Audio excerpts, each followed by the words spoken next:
back here on Open Sports Page with Sid and Amber. Time now to take a look at what's burning up the back pages. That's right, Amber. Peyton Manning and the Colts lose in the debut of their new stadium, falling to Kyle Orton and the Bears, while the Chargers blow a late lead to the Panthers and Jake Delhomme. Which one of these losses, the Colt loss at home to Chicago Sunday night or the Charger loss late Sunday afternoon to Carolina, surprised you more? I know everyone expects the Chargers to step up to the plate this season.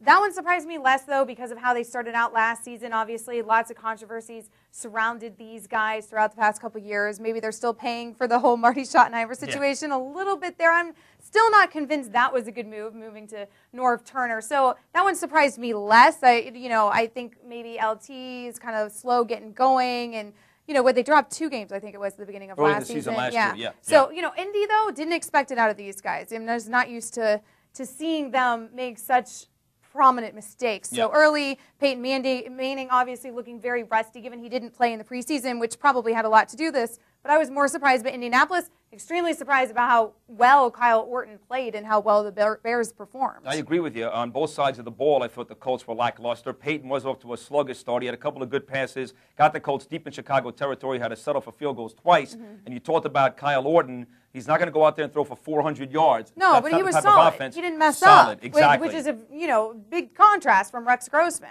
That's the big difference. And then they had Forte, the young guy, the rookie. Forte, terrific young running back. In the rich tradition, Amber, of the Chicago Bears, you look back at guys like Gale Sayers, Walter Payton, 2 of the greatest running backs ever. They've never had a rookie running back get more than 100 in his debut. Forte had 100 at the half last night. So, yeah, you combine he was terrific. You combine his play with Orton and the Bear defense, which was very aggressive last night. I'm with you. I was more surprised at the Colt loss. I think the Colts will be back. I was going to say, do you think either of these teams are going to redeem themselves? No, I do. I think both teams, especially now with Tom Brady gone from New England, I still think of those 2 teams, the Colts and of course Jacksonville losing at Tennessee. Right, the AFC just completely wide open. Completely wide open right now. But I do think the Colts and San Diego will be there when it's all said and done. Those 2 teams specifically. Yes. Yeah, I wouldn't be surprised. The Cowboys look dominant though in their beatdown of the Browns as Terrell Owens tied Chris Carter for 2nd all-time in touchdown receptions after the catch. T.O. celebrated with a little Usain Bolt parody, only to get showered with a whole chance. Do you have a problem with this celebration here?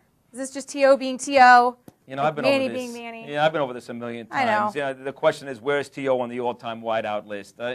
He's not Jerry Rice, obviously, and he's good. He's real darn good. He's real good. He's probably a top 5 wide receiver of all time. I've been always very critical of T.O., but I've never been critical of the football player that's T.O. He's a magnificent player. He's, again, probably a top 5 wide receiver all time, but his antics, I get tired of him. People ask me, I wouldn't want him on the Giants, knowing that he's one of the top 2 or 3 wide receivers in the National Football League right now, knowing he gives Dallas a legitimate chance to win the Super Bowl, yet last year Dallas didn't, and the Giants did, with Plaxico Burress, who, by the way, is no party either. He's not as bad as T.O., but he's no party. So I admit T.O. is a fantastic wide receiver, but his antics, I grow tired. Do you? Yeah. Yeah, I don't have as much of a problem with this as I would with maybe some of Chad Johnson's antics or something like that, because at least T.O. is getting it done. Yeah. Ocho Stinko, right?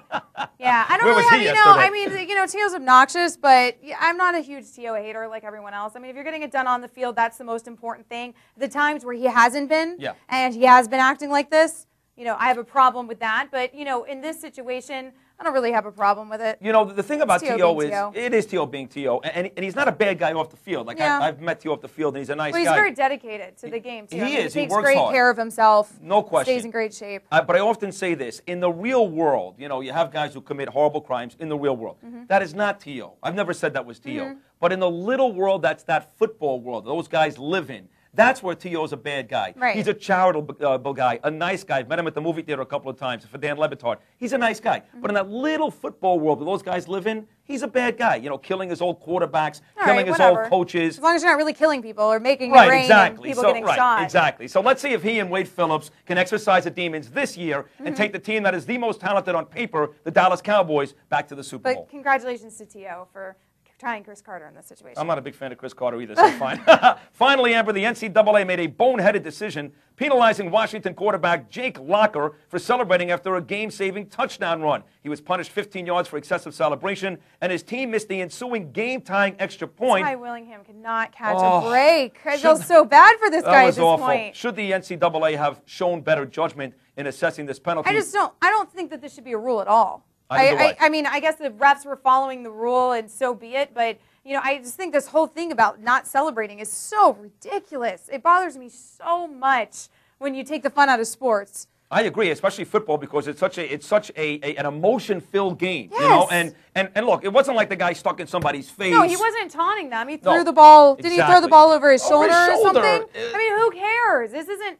I even get annoyed with it on like the Little League level when they're trying to take all of this out of the game. But this isn't Little League. These are 18, 19, 20-year-old men. And they can handle a guy flipping a ball over his shoulder. Especially They're not going to go cry home to mommy. This is ridiculous. Let's play the game. Scores a touchdown with time running out to tie the game. To tie the game, you should flip the damn ball over your shoulder. Yeah, how about this? See that? There you go. Exactly. Exactly. Good job, Sid. Suspend me now. Good job. Let's go. Thank you very much. That's going to do it for us here on Open Sports Page. Make sure you tune in every day for the latest in sports news and our opinions. Of course. So for Amber Wilson, I am Sid Rosenberg. Don't forget to check out the Sid Rosenberg Show online every morning, 6 to 10 a.m. at sidrosenberg.com and 790theticket.com.